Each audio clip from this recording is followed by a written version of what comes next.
Hello, Joy Brooks with Email and Coffee. Her approach to email marketing and her experience working with various brands is unique. She emphasizes the importance of treating emails like love letters and creating a one on one connection with her audience. She calls herself the Elixir Girl and primarily works with female led personal brands, helping them connect with their subscribers on a deeper level. In this conversation, we'll discuss the challenges of standing out in a crowded market and the importance of being authentic. We touch on the changing algorithms of social media platforms and the need to think outside the box. And now, from Calcutta, India, Palomi Kosh, the Elixir Girl. Hey everyone, Joy Brooks with Email and Coffee. I had a little bit of a tech failure, but we're back now. Love those tech problems. So today I'm talking with Palomi Ghosh from Calcutta, India. And Palomi, tell us everything about yourself. Hi everybody, I am Paulami Kosh, aka the Elixir Girl. It is so lovely to be here, Joey. Firstly, thank you so much for the opportunity, and I always love having these conversations with fellow email marketeers. It's always been my jam. So, I have been an email marketeer for the past 4 years, and what I love to do is send love letters to your audience. So how I approach email marketing is more like that intimate space where you are connected to your audience in a very one-on-one basis without having the vulnerability of being in video or being in camera. It's like you can have that conversation. So that's why I call emails to be the love letters, because that's what I understood at first. It's just like, okay, it's electronic mail. So that's how my journey began. I started off with my own newsletter at first in 2020. So that was me sending inspirational, some motivational, some real life stories, kind of a newsletter that I was sending to my friends and their friends of friends. And I was getting good responses from that. It's like people were finding it relatable, people were liking it, people were um, getting what they needed to hear that day. And that's when I understood that this is something that's landing into the inbox directly without me having to go to social media, without me having to depend on algorithms.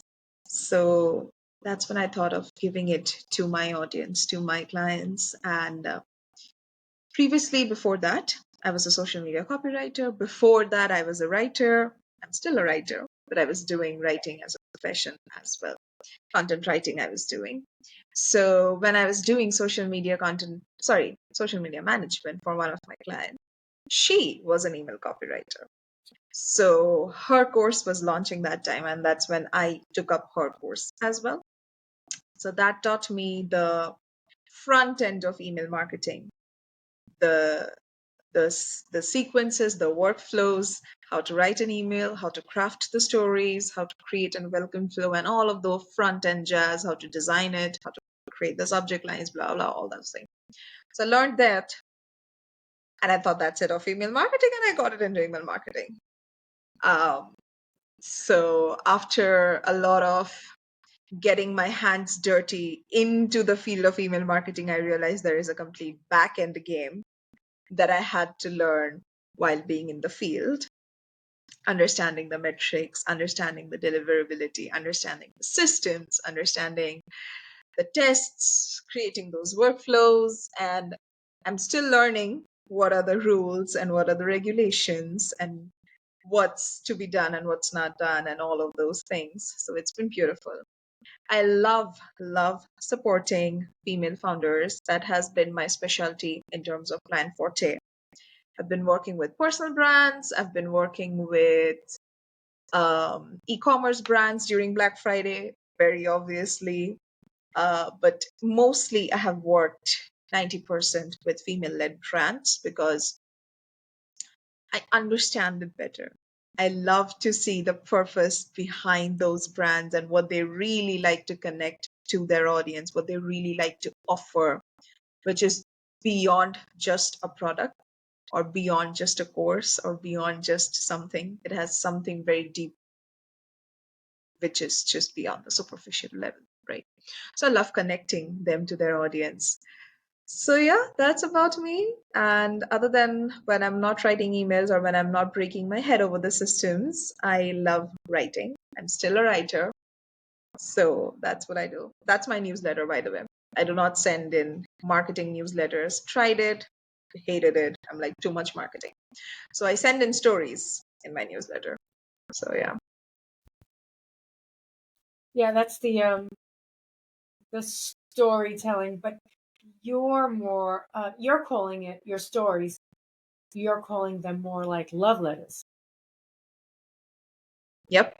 right? So, do you try with all the the branding that you do with your customers?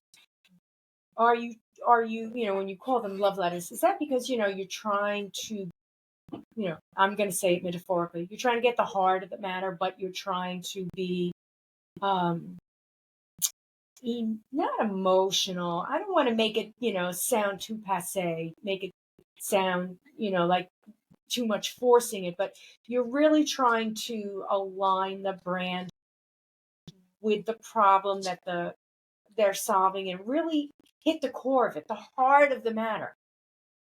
Yeah, exactly. And It's so it's that's how you come to it with as a content writer. So you have that edge to email marketing that other people may not have because you're coming at it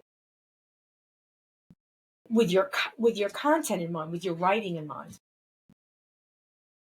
yep, yep, And yep. that's the difference with you perhaps with other people because you're thinking I've already got the message I want. The message I'm thinking, the story I'm going to tell, the chapters in the stories I'm going to tell. You're already thinking of that. So you're fashioning the email along those lines. And that's that love letter that you're talking about. Does that make sense? Yeah, absolutely, absolutely. Am I Because putting for words me, in your mouth? oh no, no, not at all. It's like, as I said, I started off learning email marketing just from somebody who was an email copywriter. I thought that was it. That was the part of email marketing, right? I learned the front end, and the front end included the art of storytelling, the art of breaking, let's say, one incident or the reason why you're creating this particular course. Instead of sending one email talking about everything, I learned how to break it and make it into series and make it into micro storytelling and like understand how to have one purpose for every email and all of those aspects that I feel a lot of email is still missing nowadays. It might be good in terms of the marketing perspective, in terms of how the CTAs are placed and everything. But there are certain aspects to email marketing, let's say, mostly having one purpose to one email. And if you have multiple, send it to next, something around those lines. So I feel that comes from being a writer. When you are a writer, you're aware of all these things that it shouldn't be too much to your audience. And again, coming back to what you said is giving them the heart. It's all about the feels. Of course, the testimonials, of course, the client feedback, the journey, the case studies, all of these confirm with the decision that you already want to make. If you do not feel it the first place, you are not going to go through the testimonials or the client study, blah, blah, blah, all of those. There are too many options available in the market. So I feel the first thing that helps to connect you to your audience and removes people who are not your audience at the same time is the way you present it in the words and is the way you connect it with your audience. So I feel that's something that I can really pick onto. I really pick onto stories that the founder is thinking very mundane because they've been saying it and they've been in the business for a very long time. So for them, it has become very mundane. It has become very normal. It has become very casual. But reminding your audience that thing again and again, which is not casual for them, it's something they aspire to be, right? So finding those stories and then connecting with their audience through that exact string is something that I am good at, picking up those those details, those nitty gritties. So you said you have a lot of female brands. What types of brands are they? Are they e-commerce, or I mean, what different types of like businesses are you working with right now? So I have been working. So currently, I have an e-commerce which is a Montessori toy brand from Australia. So it's a female-led brand, but it's a e-commerce Montessori toy brand. I have personal brands which are, let's say, um, human design coaches or something around that line, spiritual coaches. One of them I have been working with, they have been from Europe, and all of these. I've of course worked with majority of my client base was also from US, but I have had good 30 to 40% of my client base which is outside US, from Europe, Australia, one from Bahrain. But yeah, that's pretty much my area that I've covered. It's 60% still from the US. I'm still covering countries from the US. So that's been it. I I've worked You love with sorry. loungewares. I've worked with furnishing. I've worked, yeah.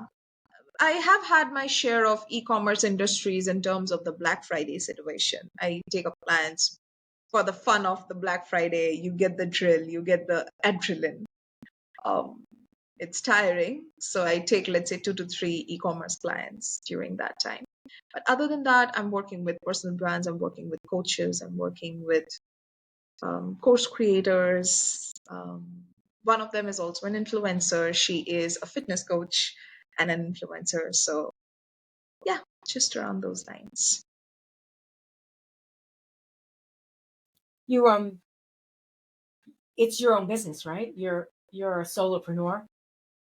Yeah, I'm a solopreneur in terms of I do not have somebody full time, but I sometimes do outsource it to, let's say, other freelancers or something.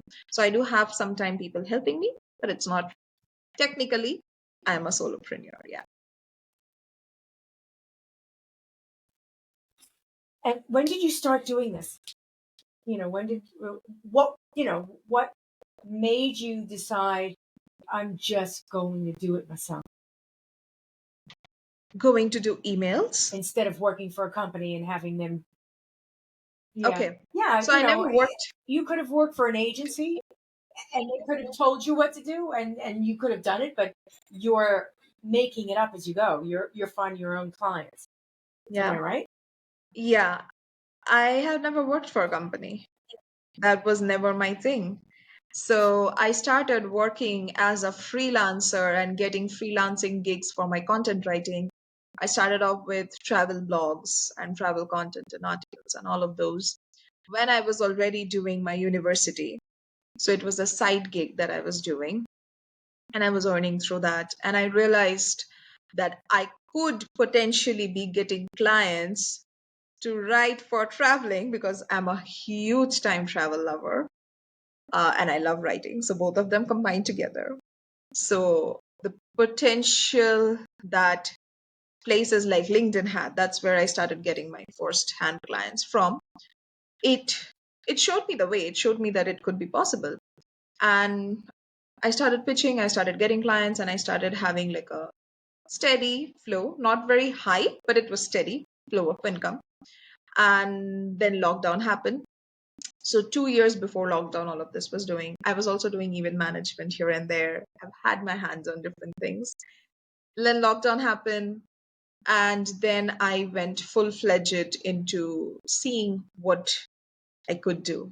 Could I hit a six figure in Indian market? Not have not yet reached to the US market level on a monthly basis, but in the Indian market, I would say.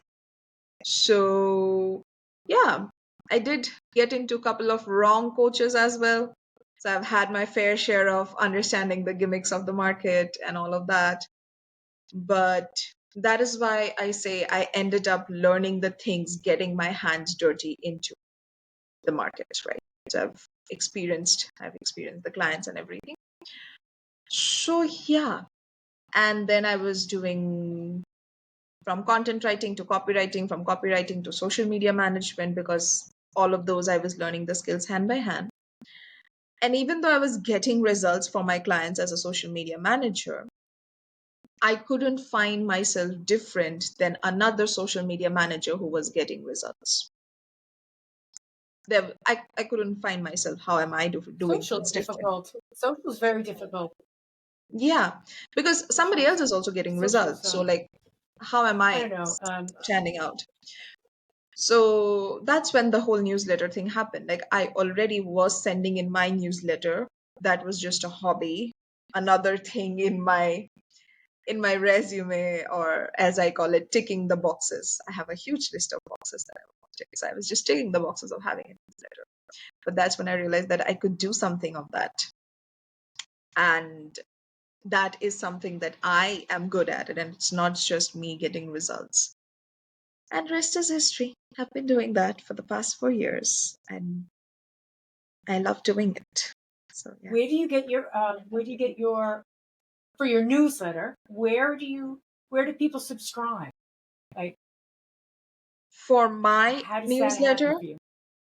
for my newsletter, so Yes, I'm for your revamping newsletter. my website. Yes. So I'm revamping my website. I can share you with the link within the next 2-3 days. So it will be like, so it's on my website. I can share with you. Right. Yeah, sounds good. And so, as a solopreneur, you've got a website and you put up get my newsletter, and you are getting, you don't have to give me the number, but you were getting enough uh, subscribers to begin your own newsletter. Did you did you have a feeling that the number wasn't enough, or did you just say, I'm going to do this with whatever number it is, and I'm going to continue to do this? So again, this is something that I realized after working with a client and after seeing the results for her. It's she had a list of 50 people and we had generated $15,000 of revenue out of a list of 50 people. So it was simple maths. Her course was of a certain price. Even if we had, let's say, 5 to 6 to 7 conversions, it was crossing that line, right? So I understood one thing, it's that having quality people inside the list was being much, much, much more important than having that number. So for the longest time, I was that person who was like, oh, if you're a starting newsletter, then you do not need the double opt-in, just let your subscribers grow and then you can turn on the double opt-in.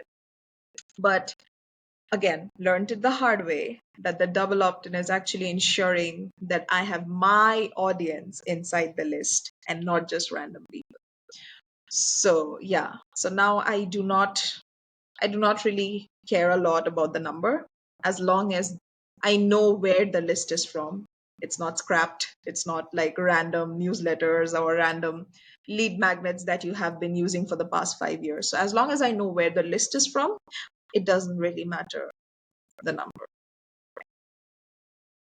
Yeah, and that's good advice for any personal email that's going out. So if you're running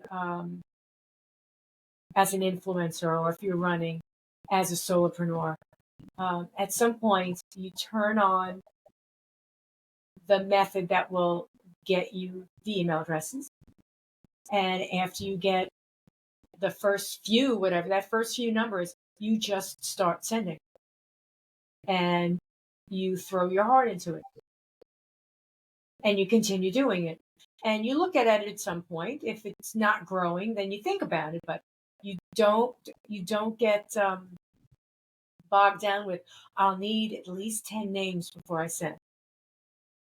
I mean, No.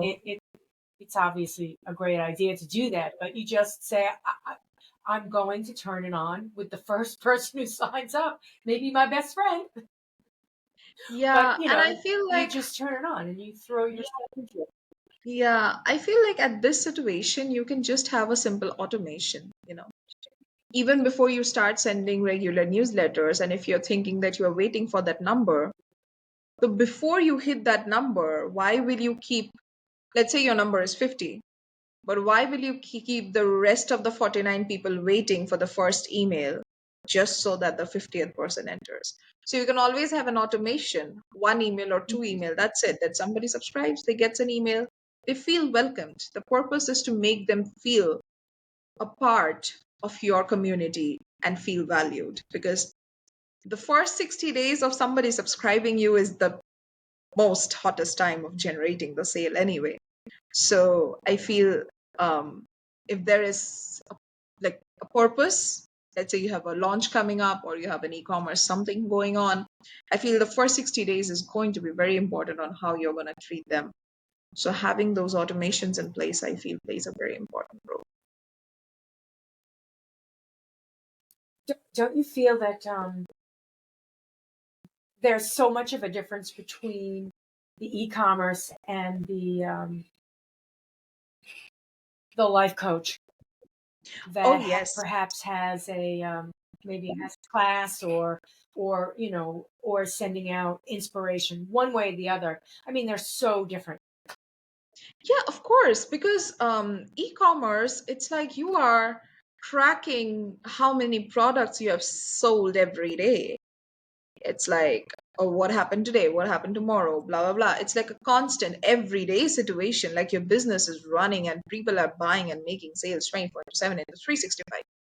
Whereas when you are a personal brand, and I'm excluding the fact that you have digital products, because that's a different case altogether. But if we are talking about you having, let's say, courses or classes, you are probably launching twice or thrice a year, because you have sessions, right? You have, let's say, 3 months, 3 months, 3 months of your course. And you are only getting hammed during the launch time, the pre-launch, launch, and post-launch. So obviously the other times you are approaching with a lot of value and a lot of, I would say, regular newsletters. Those are not like with the purpose of trying to generate more and more and more sales. Of course, there is a footer where people can obviously reach out to you. That's strategically put. But I feel like with personal brands, you have times when you go ham on the sales. Whereas with e-commerce brand, it's like running for the marathon. So you, little by little, you do every day. Do you Yeah, ever to describe it the best, I do feel you ever e-commerce work is with? more like running the marathon, and with personal brands, it's more like the sprint race during the launch time. So yeah. Yeah, yeah. The have you ever um worked with larger teams with another writer, or Yeah, how I does have. I do have you ever work worked. with other writers? Mm, so I have worked with other email marketers who have needed email marketing services, let's say during Black Friday and all these things. We do get into a couple of teams and start working for bigger clients, who are, let's say, 6 figure, 7 figure businesses. So that time I do, because I feel that time, especially during a time which is as huge as Black Friday, when you are sending, let's say, 3 emails a day or something around that line, it's best to have at least 2 to 3 people together handling one department. So we do. Yeah, I've done that. Yeah, I was sort of getting like at the brainstorming sessions where you may not necessarily be the writer talking with the writer, but you may be the writer talking with the designer. Um, Sometimes when you do email marketing, it passes from one um, like from writing to design to development to and one doesn't speak with the other one, but brainstorming it all together I find is very um, well, it works for a successful campaign because everybody's in line and everybody's learning and everybody is getting better at it. Whereas if it comes from design, then it passes to writing, then it passes to the developer, then the production team gets it. The production team is just throwing the elements into the email service provider. They have no input, Mm. and that's not as satisfying.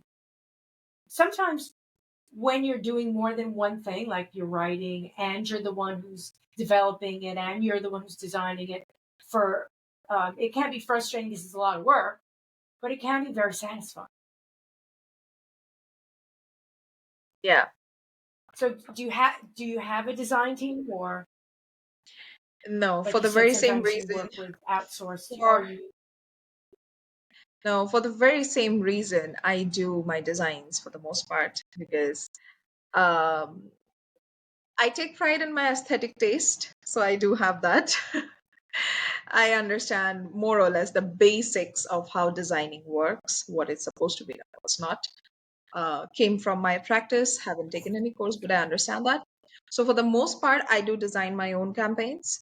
However, some of the clients who have their own designing team and who have their own, let's say, the elements and the way they want it done. I feel having a proper communication structure really works. That let's say if it's a newsletter, then there is already kind of a template. So I have like a rough idea what to expect from the designer team in terms of the designs and everything. But I feel when it's a campaign or when it's let's say you have series of campaigns happening for a particular launch because again right now we have the end of the financial year coming up and all of those things coming up, right? So when you have those series of campaigns, I feel at first it comes from the ideator. So whoever is leading the designs for the campaigns across socials, across emails, the ideator kind of shares with it, and then it comes to the writer, because once I know what's the content, only then can I put into the design. So instead of talking in perspective of a writer and a designer and then working together, I feel having email marketeers in the team is very important. And then the email marketeers can be specialized with, let's say, somebody is good with designs and then somebody is good with the writing part.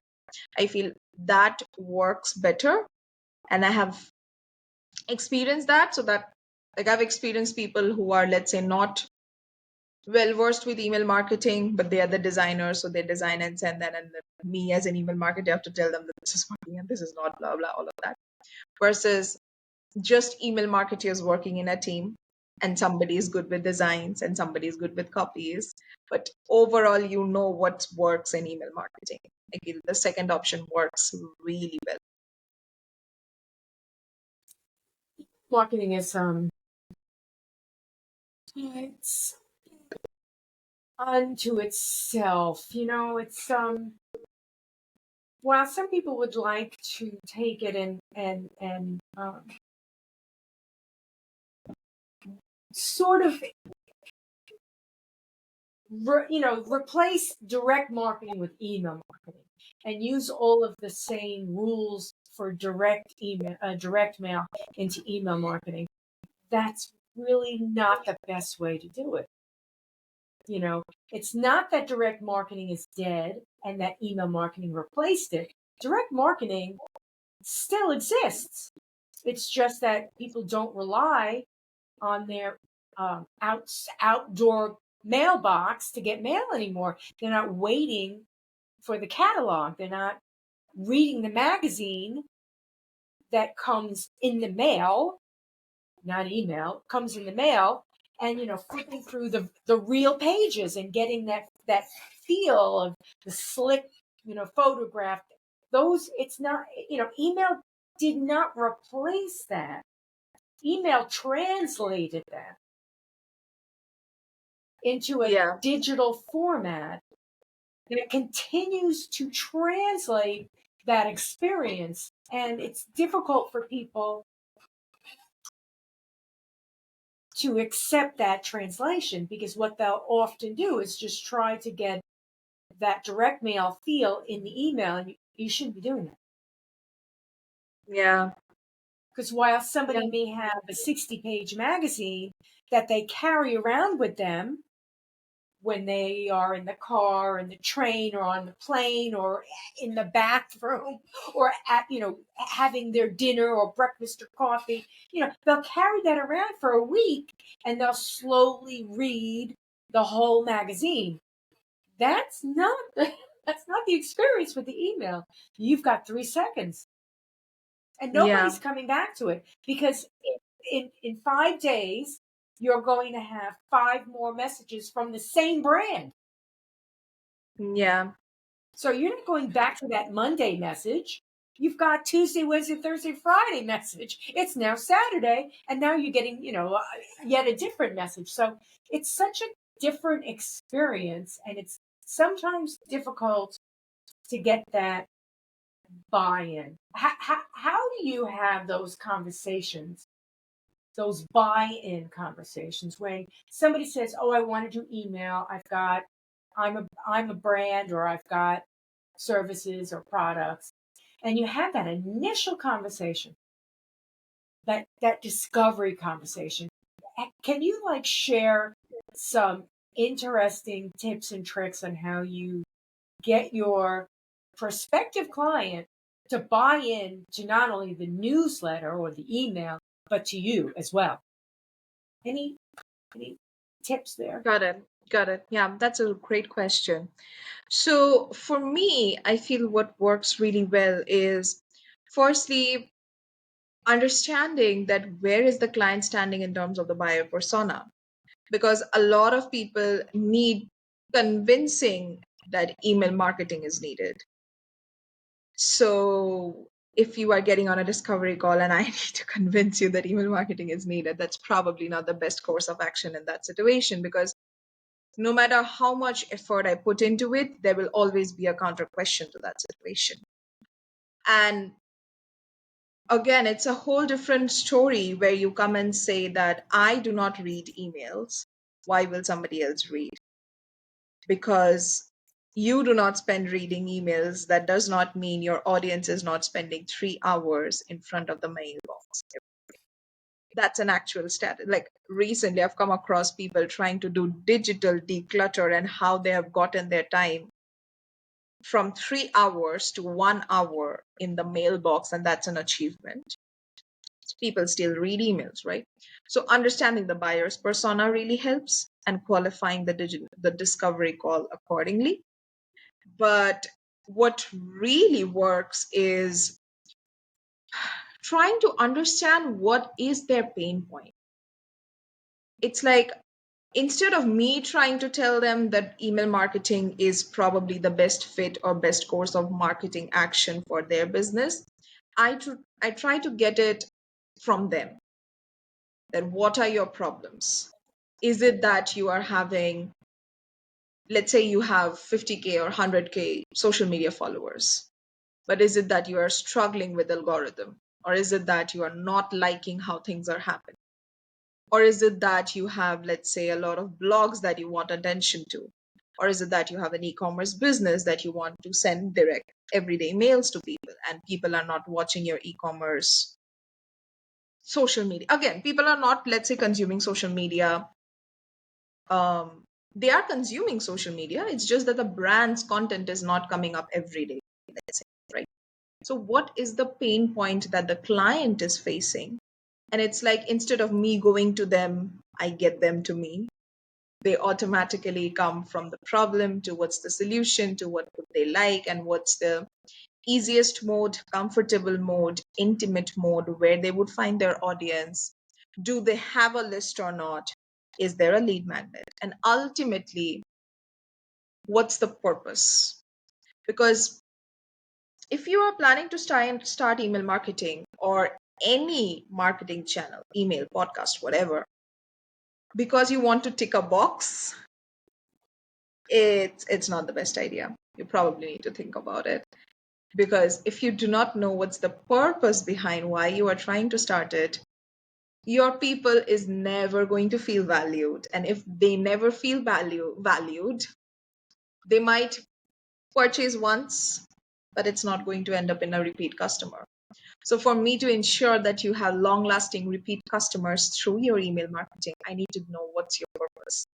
what do you see through your emails, and really connect that message, what is your purpose, with your audience. So I create that bridge between the two, and that helps. So yeah.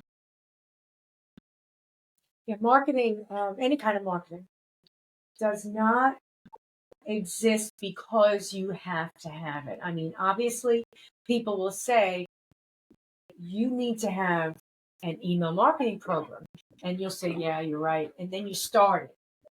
That's the reason, not the reason to have the email marketing program. Like you said, it's not the box that you need to tick. You need to say to yourself, the email marketing program that I have is going to sell the product. It's going to let people know about the webinars. It's going to let people know that I am on, Certain I'm traveling and platform. I'll be in different Yeah. places, and people come to visit me, or that I'm launching something. It really needs to.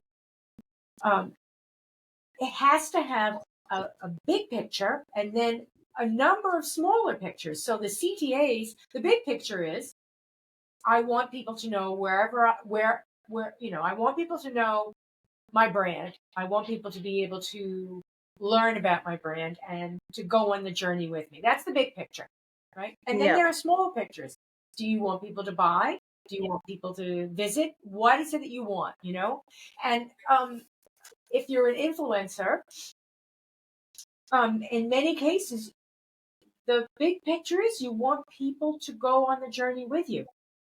And if you do any type of in person speaking, then you want people to buy the tickets to come. If you are a podcaster, and again, you're wanting people to now read your journey, but you want people to watch the podcast. So maybe you'll be telling them, here's the new podcast, or here I was on someone else's podcast. So you've got to constantly be thinking along the lines of big CTA and small CTA. Yeah. And as you mentioned, you cannot give them more than one CTA at a time, because you lose your audience. Yeah. It's I like feel if I were to say to you, what did you have for dinner last night? What restaurant did you go to? And did you go with anyone? You would be like, what was that? What? You'd ask me, can you ask me that again? Because yeah, they're thinking about the first answer, and you're hearing all the other questions, and you're lost. exactly. I feel for this purpose only, how I approach it is like whatever, again, taking my clients to me, the problems they say and everything. I kind of have this very important conversation, question, whatever you want to call it, is to ask them what is that they are looking for the next 3 months. And understanding that is where I would, let's say, put my laser focus upon. It's like literally how I create my packages. Once I've had that conversation, it's like, okay, so for first 3 months, you want, let's say, your workflows to be set, because if you're an e-commerce brand, there are like browse abandonment, cart abandonment, blah blah blah, all of that. So if you want your workflows to be set, we will hit with that. If you are launching in the next 3 months, it's a separate thing. So understanding what's the laser focus for the first next 3 months that you are working with me, or we are working together towards building our audience, having that laser focus, the one thing, is really important, so that audience does not get confused trying to figure out the first question's answer while we shoot them with three more. So yeah. Yeah, those the welcome campaigns, uh they can be so understated, and they're the most important things in the world. I swear there is so much opportunity and so much potential, because people, one thing that people fail to realize is that On social media, people are lurking around. Some people follow. Some people may not just follow, but still look at your brand. But somebody to get inside your email marketing software, they have to go through a couple of more steps before they end up there. So they are already closer to your brand, and the potential a welcome email has, that once they have subscribed and they immediately receive an email from you. And just imagine if that email is heartfelt, that emails make them feel what your brand wants to make them feel. Every brand's feeling is different, right? So what your brand wants to make them feel, there is automatically a registration happening. And then let's say 2 days later you have another email. So how the welcome campaigns flow, right? That's a huge potential that a lot of brands are still sitting upon. And there a lot of people will say, a lot of people will do the welcome campaign, and it will be a standard thing. Oh, the first one you introduce yourself, the second one you talk about social, and the third one you give them a coupon. But there's so much more potential than that. Exactly. Oh, I mean, first one, it's you it's introduce almost yourself. frustrating. It's almost frustrating. What are your thoughts on the email set templates that people sell as digital products? What are your thoughts on that? The templates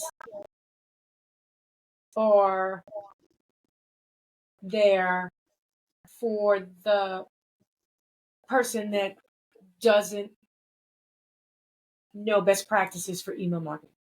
So the ESP is solving the problem of, well, where do I put my stuff? But what the person who doesn't have a design concept or a marketing flow or an understanding of the eye or so many other things is that you've got an image box, and if you've got a text box, you can almost make anything work. The it's not the template, it's what you put into the template and how you get that template to tell your story. Yeah, So, but there are like, it's sort of like when you're writing, you build up to something, and yeah, then bam, you tell them the end of the story, and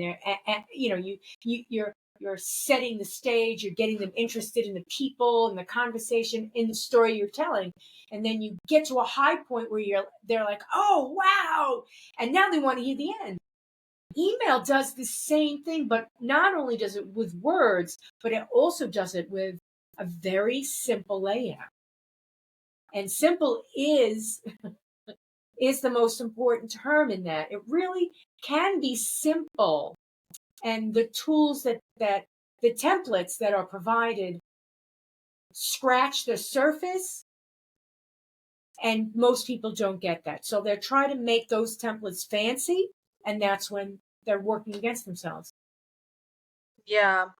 And also, I feel like the wordings inside those templates, no matter how much customized and how much um, connected it is to your audience, I feel in the end, it's some brand's word, right? So there is only up to certain extent I can align with a brand, even if I belong to the same industry.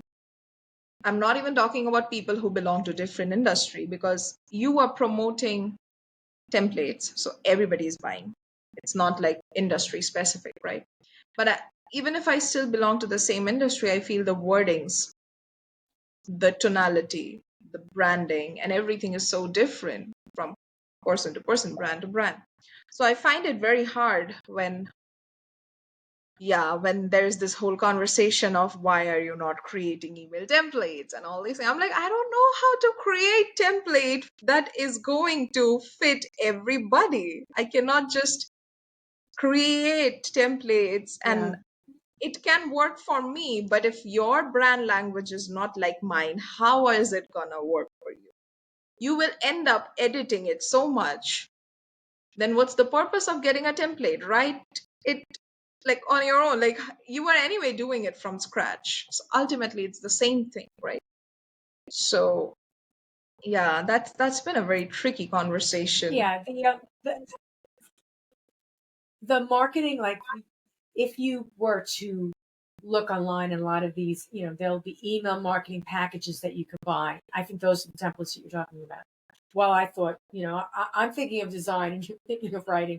So you could buy these email packages where they have the whole, let's say, you buy a welcome journey, you buy a e-commerce promotion journey, you buy a newsletter journey, and they set you up so that you have these templates. And all you need to do is put your brands in it, put your colors in it and send them out. That's never going to work. Never going to work because there's no heart. It's not, there's no love in there. You have to tell your story. You really need to tell your story Yeah, because exactly. I could be selling shoes, and my shoes could be sandals that are 100% recyclable and are crocheted, whatever, by women who live in Malaysia, right? So that's the whole purpose of my brand. It's these, it's the heart and soul of getting back to basics of blah blah blah blah blah blah. And then Yeah, I yeah, could be yeah. selling. Another person could be selling sneakers, and it's so totally Yeah. different. The whole story's different. One person is talking about Yeah. running, and the other person is talking about I've had this business. My mother crocheted, my mother's mother crocheted, we crochet, all the women in the village crochet, we get our yarn local. I mean, there's a whole story there that's totally Yeah, different than the person who's running in sneakers. exactly. And also I And so a feel like, template doesn't work. yeah, and also it's like it's not just a story that's different. It's like the one that has been going through the crocheting history, their brand can be much more grounded. The colors can be much more grounded. They can be the language is much more nurturing versus the sneaker brand can be very peppy. The language can be very Gen Z, very street fashion like. So you can come and tell me that, oh, we have fill in the blanks for you to fill up your story. But if I fill up my story and the remaining words are not matching, how is it work? So yeah, it's Right? Exactly. And that's the point. And that's why it's so simple and it's so complex. It's so mm, you think, oh, I'm going to get myself an email service provider on Saturday, and on Monday I'm going to start sending email. And months later you still haven't sent anything because you can't get past the first few words. mm, It's yeah, not it's not it's it's a no-brainer, but it's not easy. It's a no-brainer that everybody should be sending email. I should be sending email. I don't send email because mm, I am like the shoemakers' kids. My kids are running around barefoot. I I have not been able to take the time to yeah. I focus totally on the understand. message. There's other messages I want to send out, and I'm like, no, I may as well just do email for everyone else and just not do my own email just yet. But when a Yeah, brand does email, they need to focus. yeah. Makes total sense. Exactly. The same thing was happening with mine. It's like when I used to send in stories and inspirational content and everything, it came with ease to me because I was a writer and that was like you know, my unwinding content that I used to write. But when I went into the whole marketing grind and people started to expect a marketing newsletter from a marketing person, that became my job. So I'm like, I'm already handling 5 clients. You're telling me I need to take up another job. I cannot do that. A and B, I'm not going to send you the same marketing email that other marketing people are sending you anyway. Why will I sit and just like take bits and pieces that you're already receiving in your newsletter and then just send it for the sake of sending it? I generally don't like. I do not do that thing. Yeah, doing the same thing that other people are doing just because A lot I of belong to the industry. a lot of times customers will come and say, I like this newsletter. And you're like, okay. And what they really want to do, no matter what you say, is send that newsletter in their branding. Well, if it works for them, it should work for us. And no matter what you say, you cannot get them away from that. But my Yeah. competitor's doing this, so let's just do this. And that's frustrating. That's frustrating because there's so many interesting angles. Do you, you had mentioned marketing emails, and those are frustrating, don't you find? I mean, it's sort of advertorial, and it's like, oh, can we get a different edge here? Yeah, I feel finding out the ones you like and just sticking to 2 to 3 kind of is a good deal, because the more we subscribe to marketing newsletters, there is only so much news that can happen. I know TikTok is going through its own thing. I know IG is going through its own thing. So there is only so much news. And these marketing newsletters are more or less sharing the same news, and some of them are having their own angle, right? So I kind of have scavenged through the ones that I like, and I just stick to those 2 to 3 where I get my marketing news every week, what's going on in the industry and what's happening in the world in terms of marketing. But that's pretty much it. It's just, yeah, as you said, it's just an advertorial. So I stick to 1 or 2 that I like to get the information, but that's pretty much it. It's like nobody cares about your newsletter unless and until it is doing something, because even on LinkedIn has come up with this newsletter feature, and everybody has a newsletter. Like, I get so many notifications, so many invites to subscribe to their newsletters, but I'm like, how are you different? How are you different from somebody else in the same industry sending the same newsletter? What are you doing different? Do you have a different opinion? Are you talking about a topic differently? Are you sharing jokes about it? What are you doing different? Why am I supposed to subscribe to your newsletter? Like, just because it's a feature in LinkedIn. So, yeah, there are Again, too many newsletters. you're ticking the box. You're ticking the box. You're Yeah, saying, there yeah, are I've got a too many newsletter, but what is it? newsletters. Why is it different? Yeah, exactly. Too many And that newsletters without a purpose. gets back to the customer, that the value that they're getting for subscribing to your newsletter. What is Yeah. that value? Now, the value prop, we say that so many times, it almost becomes background noise, but it is very important. Now, when Yep. I join, and I join newsletters a lot, when I join newsletters, there's no value prop for me because I'm looking for competition. I'm looking to see what other people are doing. But Yeah. I'm not the regular. I'm not the regular person that joins a newsletter list or subscribes. So the consumer that is joining your list is looking for a relationship, and it may be they're hoping for a coupon. It may be as simple as that. Like, what am I going to get out of this? Like, are you going to give me money? Am I going to get swag? What are you giving me for this? And it's really that simple. And you have, as the brand, you have to continually say to yourself, what's the value of this? Like, I know I'm going to get a sale. My company's going to get a sale. That's not the value that the consumer is giving you their email address for. Mm.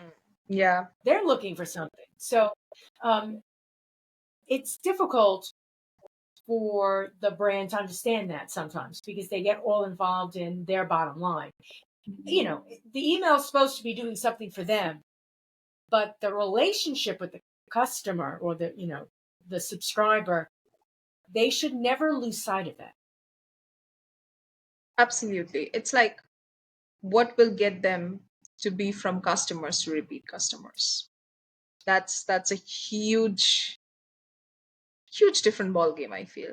It's like, as I would imagine, it's from being somebody who's a six figure to seven figure. It's like that kind of a journey. It's for the first time you get them to buy, but getting them to become a repeat customer, it takes your brand, it takes your purpose, it takes your language and the way you approach it to a whole different level. So just having that in mind and making sure the audience journey is worth remembering, just having that different purpose to your newsletter as well.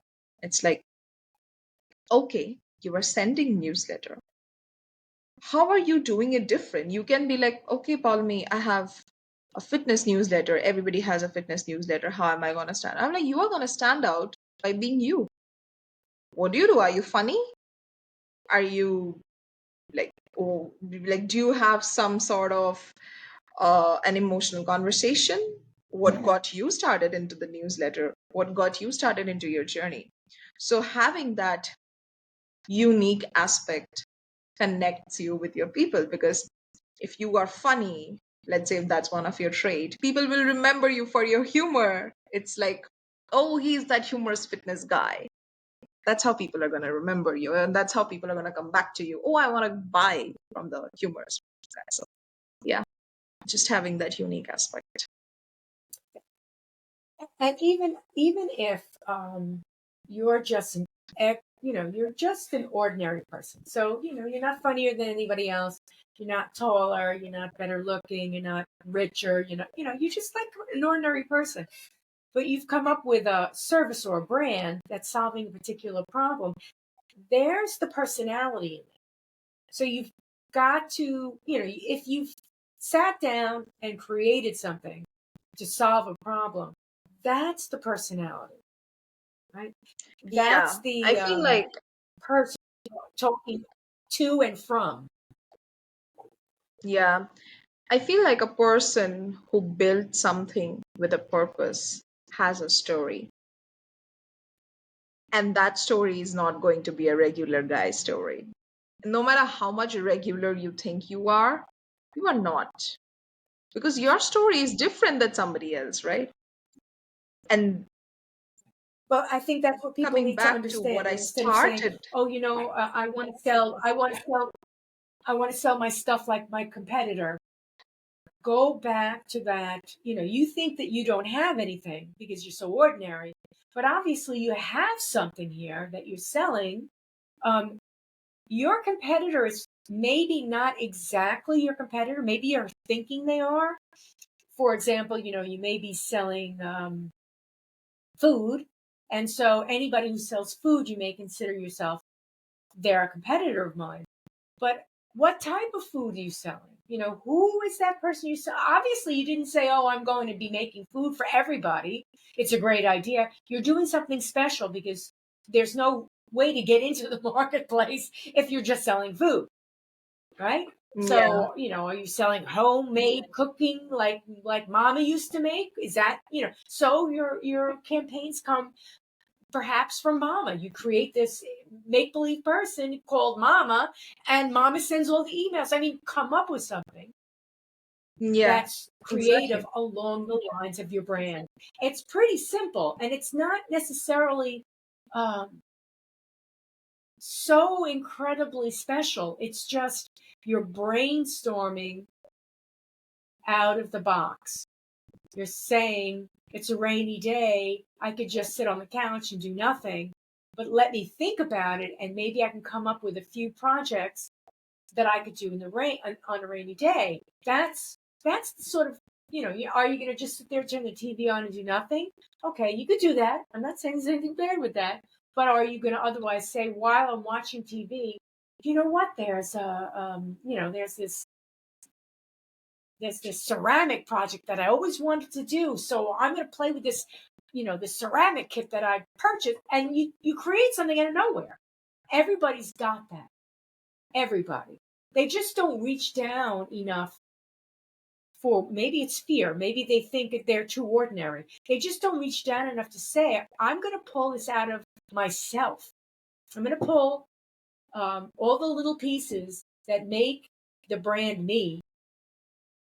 And Yeah, then I'm going to use those. And no one else can replicate that because no one else is me. absolutely. It's coming back to what I started our conversation with.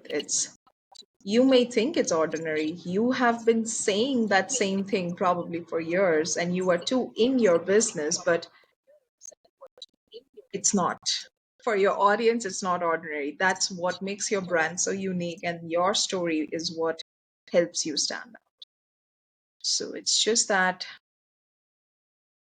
are you going to sit and try to figure out what your competitor is doing versus are you going to sit and try to figure out what's your unique ability and how can you drill down, laser focus, and make that as your USP?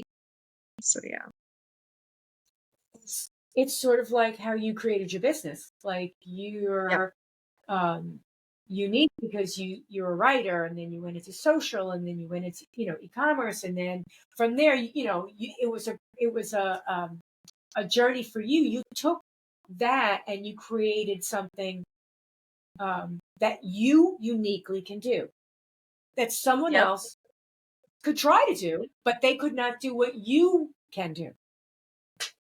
And Absolutely. that's the story that everyone needs to really understand in their life, is that stop competing, stop trying to acquire titles, and start Mm, using experiences, and take those experiences one step at a time and build on those and create who you are. It may or may not have a title. You call yourself what? The elixir.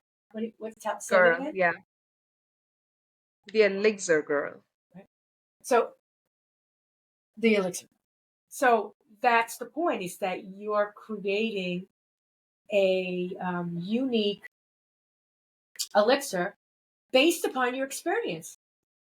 Absolutely. Yep. No ingredients are like others because it's your elixir. Yep. Somebody Absolutely. else can say the same thing. When I started the podcast, Email and Coffee, other podcasts started coming out, Coffee Chat, all these different things. Now, Email and Coffee was because I love email and I drink a lot of coffee. And I love coffee and I make coffee and I love brands, and I have lots of different tools at home to make coffee. That's who I am. I didn't come up and say, "Oh, what's kind of cool? Oh, email and coffee." No, I was like, I'm email and coffee. Like, I drink too much coffee. And I just kept going with that. And I created the brand. And I noticed that other people were coming out with something similar. And I thought to myself, uh, oh, are they stealing from me, or did it just happen at the same time? Was it? And I thought, you know what? It doesn't matter, because nobody can be email and coffee, because I'm email and coffee. And when it Yep. comes down to it, if I never did the podcast again, I would still be drinking coffee and I'd still be thinking like an email marketer. And that's the way it is. And it's not because I work and my identity is email.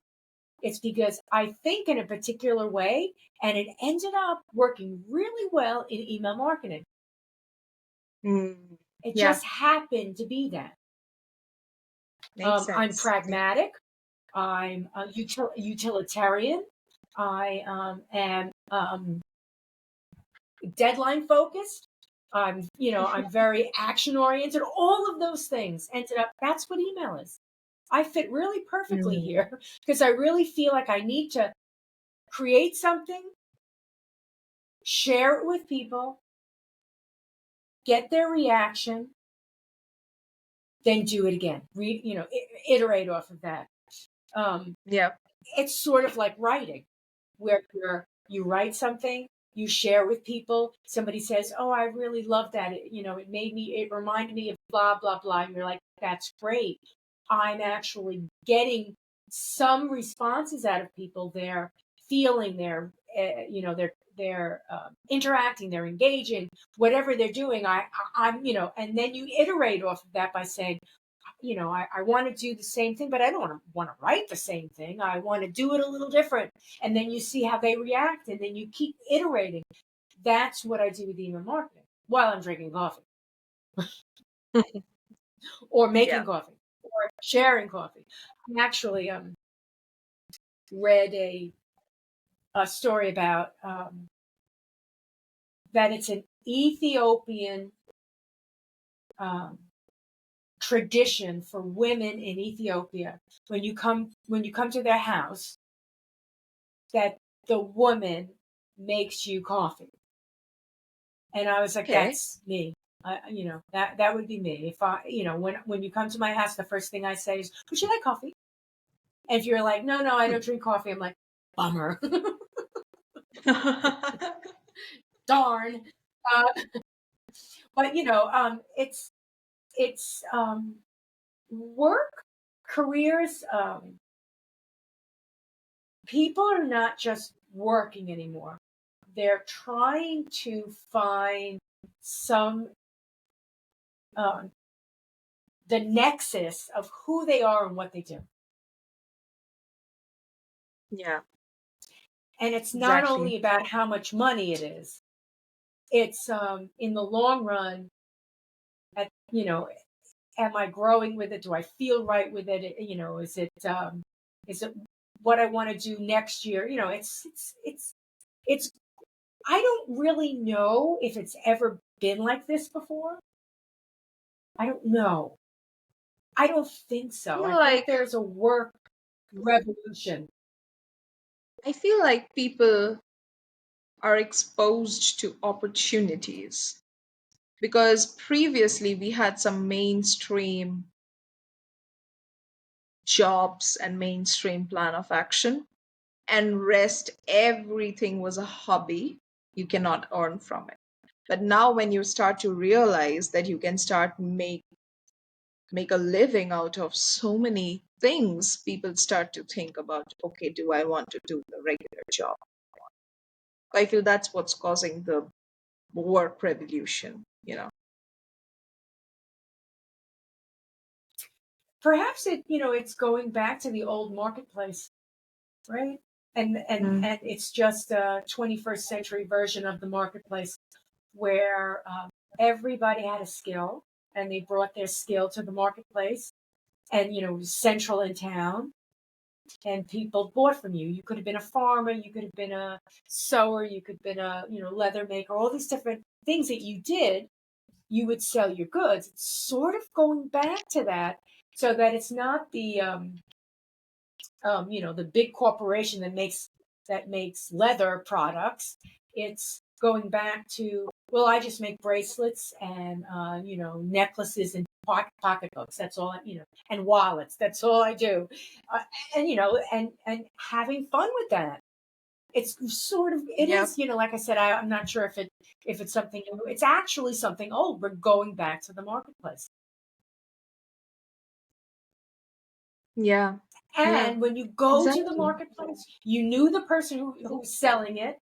You said hello to everybody in the marketplace. You get your lemons from this person. You know what I'm saying? It was this very intimate relationship with everybody in the marketplace. Mhm.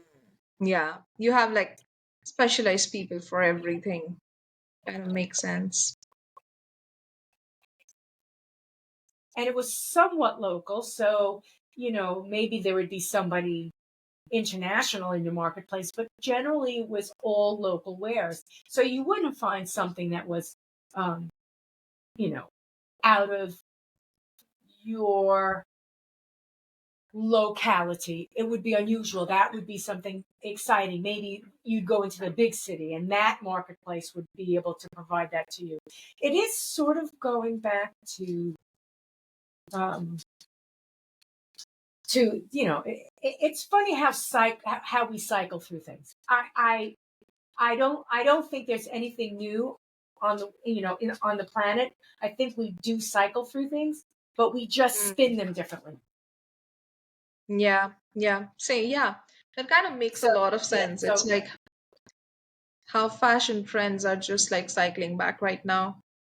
We've been going through the 80s and then now we have kind of entered into the 90s fashion and everything. I feel everything kind of cycles back. It's just how life is in general. It's just a whole lot of start to end and then getting back to the beginning. Like when you have completed a full circle, when it's 360, it's like you are back to square one kind of situation, right? So it's just having that the kind of an experience in life. the art is the art is to create something new, which may be old, in a space that is popular, and you don't sometimes you don't know. It's like YouTube, Hmm. right? YouTube is this new space where you could do videos, and people can look at it Mhm. just like that. You do videos in YouTube. You do podcasts and videos, but what type of stuff? What's the content? Like long, short, um, I mean, exciting. I mean, people are doing so many different things in the YouTube space, and it's Mm. pretty interesting to see what goes. I'm going to use the term what goes viral. The Yep. intention may not necessarily be I'm going to do this to go viral, but it happens. Now, I'm not talking about the big celebrities that that's what they do, and they can pretty much say anything and it goes viral. I'm saying um, when you start off in a particular space and you do something and you become um, successful in it, you try to figure out what did I do here? you know, Yeah. what is this? What's the secret ingredient in here? What did I do? Can I replicate it? Is it Mm. do I even know what it is to replicate it? Or Yeah. was I That's just a lucky? Was it just happened yeah. to be at the right place at the right time? That's such an that's It's an such interesting, it's interesting. yeah. It is. I feel that's such a common question because I myself have been wondering sometimes. Let's say some of my videos have like a lot of views, so I still sit to think that what did I do? What happened? So that's a very very common question because I feel you will always feel that thing that maybe you were lucky and that's why it happened, and how can you replicate it. But I feel like nowadays more and more social media is preferring what audience so it is becoming more like um, what I like is coming up to my feed versus who I follow. It's more based on the or on my likability and preferences, right? So I feel the chances of regular people getting viral has increased with that thing. So yeah, it's really what you are doing in the content game can get you to places. Yeah, social is very interesting. That some of the um, some of the things that have been bothering me lately at Facebook, particularly, is the algorithm has changed, and I'm seeing less people and more product. And Mm, when I see the product, I'm engaging with the product more than people with the mm, brand. So there are a lot of perhaps they're influencers now, that I'll get their feeds, like their stories or something. And now I'm no longer relating to my friends. No, now I'm relating to influencers. And that's what Facebook is serving. And I don't know. I don't know if that's only because they're seeing something in me and that's what they're giving me, or if a lot of people are also seeing that they're seeing less people and they're seeing more things. And Definitely LinkedIn has become. What were you going to say, Paloma? yeah, definitely the number of ads and the number of these promoted paid content has increased. But also, I feel like since you are engaging with it consciously or subconsciously, Facebook kind of thinks that you want more of it, so it kind of gives you more of it. That is also like a very good advice for this situation has been to actively start giving the message that you are not liking it. For Instagram, let's say it happens that let's say you are not liking a kind of content, so you kind of click on those three buttons and then report that you are not interested. So that's when you kind of start to change your feed because yeah, it happens, that one night you are sitting and binging on something and then for the next 5 days you are being shown the same thing. So to change your feed, you Same thing. can go and actively start to report that you're not interested on that situation. So yeah.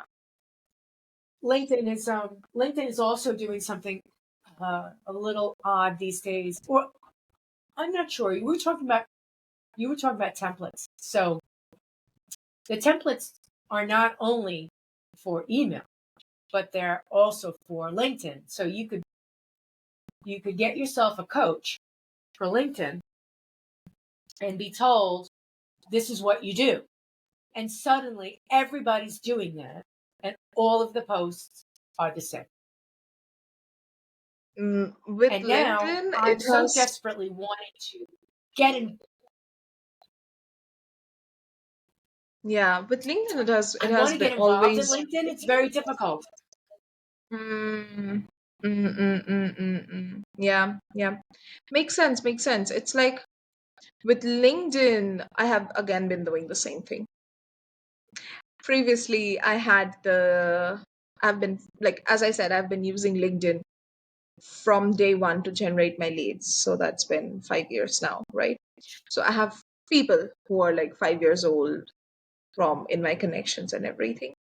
And when I see the same templatized form of content, how I made my client 0 to 100K in like 10 days, and the same template used, I kind of start to report that I'm not interested and start to unfollow those people and start to follow people who have interesting conversations. Like the last day, I followed someone who is a marketeer, but that person creates marketing content in form of comics. So I like that in my feed. It was like fresh. It was like a breath of fresh air just to see some funny comics. Of course, it's about marketing, but it was in a comic format, right? So yeah, just finding these new people who are doing things differently. It's I think in marketing the most important thing is to continuously think out of the box. I know everybody wants to find that lead magnet that's going to work, or they want to find that secret sauce that's always. It doesn't. It's not that there isn't a process, but your secret sauce is a variation of the generic secret sauce. So don't just take that generic one and push it forward. Take it, Yep. think about it, and make it you. And if it doesn't feel right, it's not right for you. So, when I was being told, oh, write a long message, a story, give them a high, give them a low, give them a cliffhanger, and I'm like, that's not me. That's not me. I'm like a the punchline person. I'm going to like say one sentence and that's it. They're going to be like, whoa. And they don't necessarily know what to think, but that's me. I'm that wise guy person. That's who I am. So if somebody doesn't like that style, they're not going to like it. The end. Yeah, exactly. It's like So it may not be having that working kind for of me. content. How's it working for you, Joy? Not too well. No, it's working. It's me. It is who I am. Yeah, I feel like it kind of helps you to identify your people and remove people who are not going to like. It saves you the discovery call time, I feel, because the more people see the kind of language you are using, and if it is authentic to you and not just generic language, if it is authentic to you, the kind of words, the kind of quirks, the tone, the the structure, as you said, you go ahead with the punchline, somebody goes ahead with something, right? I like sarcasm. I am not funny, I am just sarcastic. So that's just me, right? People who like this are gonna be like, hey, she's my person, let me text her. People who don't like it will save me a discover call time, and theirs as well. It will save them time as well, right? So it's just being more authentic for you to make sure that you are not wasting time of yours and your potential clients. So yeah. Right, right. So what is Yeah. life like in Calcutta, India? Hot, very hot, very humid. Hot. But it's nice. I've never been summer person because I've always stayed in the hills. But this year I kind of decided to consciously step out and lay in the grass in the evening and try to enjoy the humidity, even though I do not like it. And even though, especially with the whole global warming situation, over the past 2, 3 years, the things have been getting very unbearable and very high temperatures. So it's not very wise to step out during the afternoon time or something. But during evenings, I'm like stepping out and like just taking in, soaking in the summer season as well. So this season, summer hasn't been that shabby. I do have memories of summer which is outside my home and not in front of AC. So yeah, that's been nice. And I love We grounding myself in summer.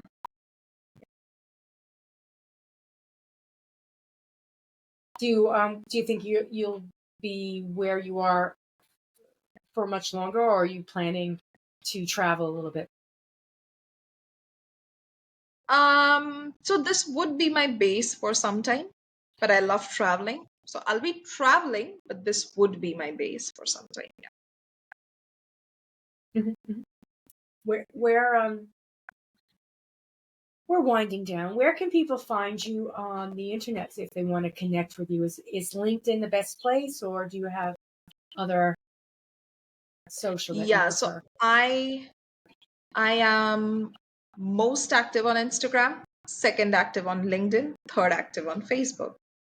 So these are the three places where you can find me, but you can definitely connect me over LinkedIn. I respond there very frequently within 24 hours for sure.